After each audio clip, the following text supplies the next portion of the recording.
Благодарам. Почитувани граѓани, почитувани медиуми. Втор ден од СДСМ молчат за ослободувањето на Катица Јанева и вдомувањето кај незиниот син Лазар Јанев, и кој исто така е под кривична пријава од оштетен во случајот рекет.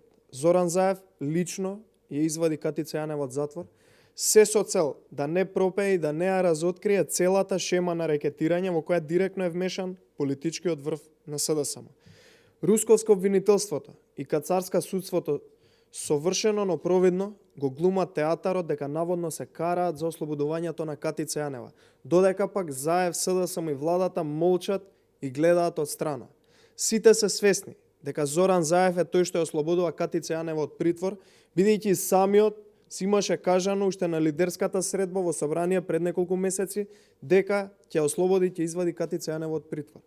Почитувани, нема јакна што може да го покрие срамот од оваа срамна и смешна одлука на институциите. Сценариото е организирано од СДСМ. Целата постапка за случајот рекет се водеше непрофесионално и аматерски. Катица Јанева најпрво им ги избриша доказите и ги форматираше компјутерите во СЈО, потоа ги изгуби телефоните исто и како и Фросина Ременски. Целта на ваквата аматерска истрага е да Вилма Русковска го заштити Зоран Заев од криминалниот случај за рекетирањето, каде што најпрви негираа дека има случај, па негираа дека се вмешани политичари од СДСМ и на крај се испостави дека се што говоревме од оваа говорница е точно и е така. Ослободувањето на Катица Јанева и уште 1000 други криминалци претходно во изминатија 2 години откако е СДСМ на власт е доволен показател дека власта, Заев, Оливер Спасовски, СДСМ и сите останати се во длабока спрега и коалиција со криминалот и тоа мора да се казни.